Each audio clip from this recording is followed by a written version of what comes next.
Hello friends, advance study tutorial में आप सभी का स्वागत है। मैं प्रियंका। आज हम लोग हिंदी व्याकरण में वर्ण विचार के बारे में अध्ययन करेंगे।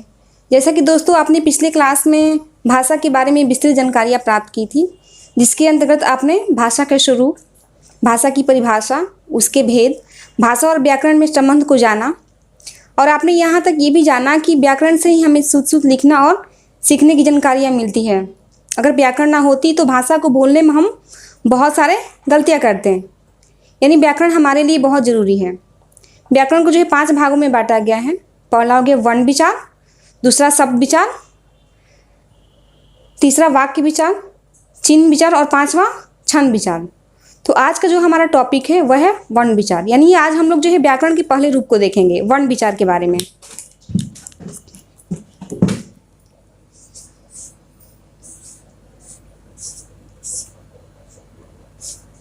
वर्ण विचार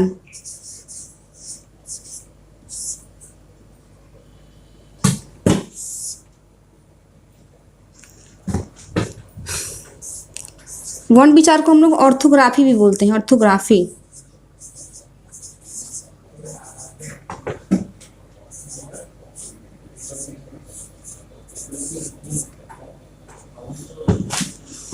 तो सबसे पहले हम वर्ण विचार की परिभाषा देखते हैं। क्या होता है वर्ण विचार, किसे कहते हैं। हेडिंग से ही, शीर्षक से ही हमें यह पता चल रहा है कि वर्ण विचार कहने का मतलब वर्णों के बारे में विचार करेंगे।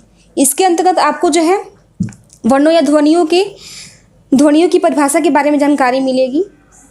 इसके कितने भेद होते हैं, वर्ण का कैसे उच्चारण किया जाता है या इसका कैसे संयोजन किया जाता है, उसके बारे में हम इसमें अध्ययन करेंगे। तो सबसे पहले हम वर्ण की परिभाषा देखते हैं।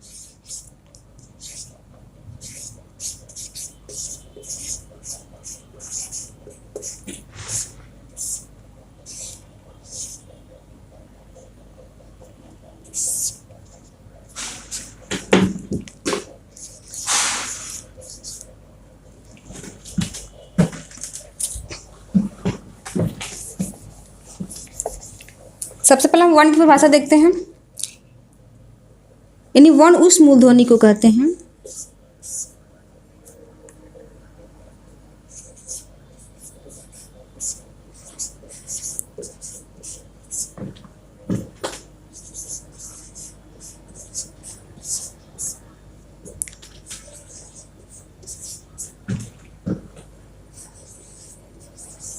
जिसके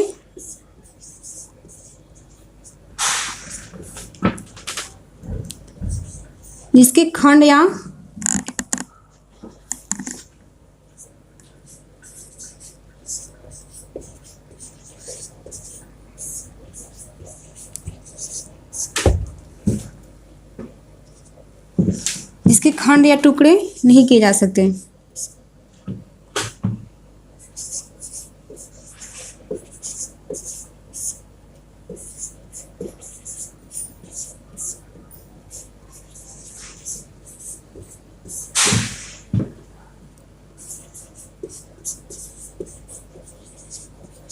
जैसे में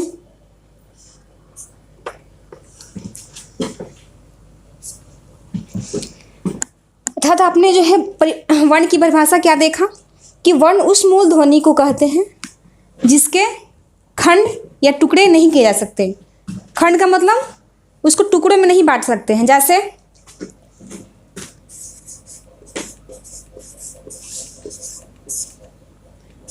देखिए कौन कौन वर्ण हो सकते हैं। जैसे अ,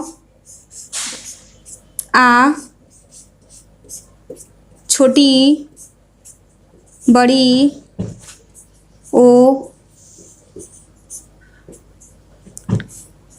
आधा क। हमने जो है क के नीचे लकार लगाया, यानी लकीर लगाया, जिसको हम लोग क्या बोलते हैं, हलंत बोलते हैं। जैसे ही हमने क में हलंत लगा दिया तो हो गया वो आधा क। उसी तरह ख में अगर हम हलंत लगाते हैं तो आधा ख हो जाता है। च हो गया छ,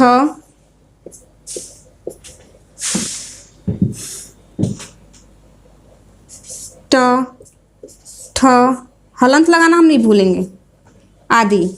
ये सारे के सारे क्या हैं, हमारे वर्ण हैं, ध्वनि है। इसको हम लोग अक्षर भी बोल सकते हैं।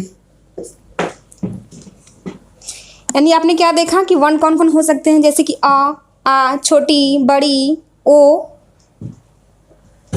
आधा क, ख, आधा ख, आधा च, आधा छ, ट, यानी आधा ट, आधा ठ। इसके अलावा और सारे हो सकते हैं। जैसे कि हम उदाहरण के रूप में देखते हैं, उदाहरण से आपको क्लियर हो जाएगा कि कहाँ यानी किसे हम वर्ण कहेंगे। जैसे जैसे मान लीजिए हमने कोई एक शब्द लिया खा, यानी खा को हम अगर तोड़ते हैं तो आधा ख धन, इसे हम लोग धन बोल सकते हैं, प्लस बोल सकते हैं। आधा ख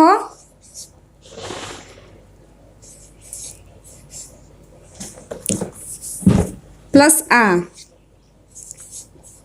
यानी ये हमारा हो गया खा। यही हमारा क्या है, वर्ण है। इस ख आधा ख को हम और टुकड़े नहीं कर सकते, नहीं इस आधा ख को टुकड़े कर सकते हैं और नहीं इस आ को टुकड़े कर सकते हैं, यानी इसके अलावा आप इसका टुकड़ा नहीं हो पाएगा। यही हमारा क्या है, वर्ण है। एक और एग्जांपल लेते हैं, जैसे हो गया जा,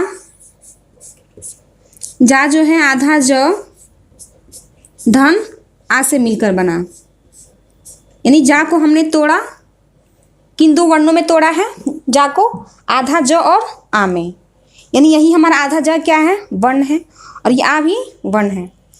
यानी वर्ण कहने का मतलब कि इसके और टुकड़े हम नहीं कर सकते हैं, आधा ज और आ को। अब आते हैं वर्णमाला के। आपने जो एक वर्ड सुना होगा वर्णमाला,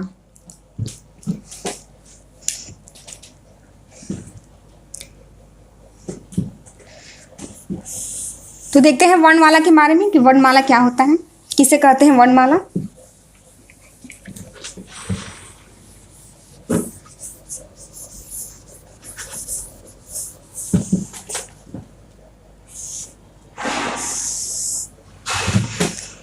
अब हम लोग वर्णमाला के बारे में विचार करेंगे कि वर्णमाला किसे कहते हैं।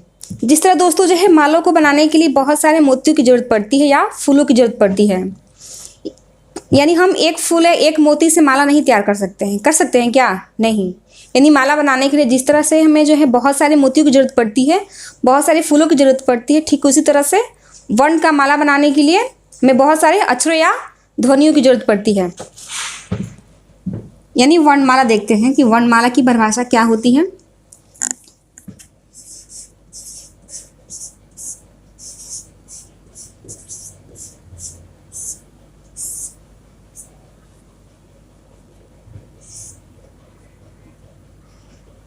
वर्णमाला, अगर वर्णमाला की हम परिभाषा देखते हैं, इससे क्लियर हो जाएगा कि वर्णमाला क्या है आखिर। यानी वर्णों के क्रमबद्ध समूह को, वर्णों के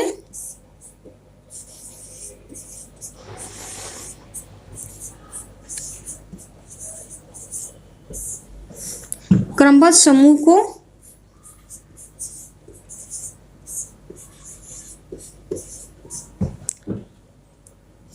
वर्णमाला कहते हैं।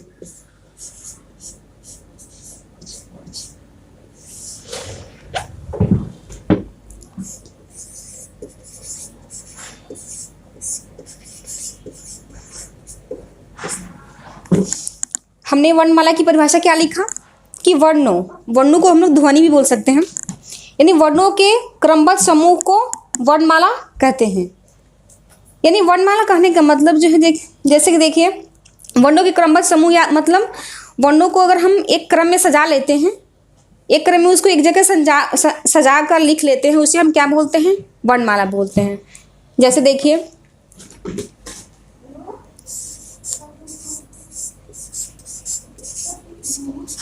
जैसे में अ, आ, छोटी, बड़ी, छोटा ऊ, बड़ा ऊ, री, ए,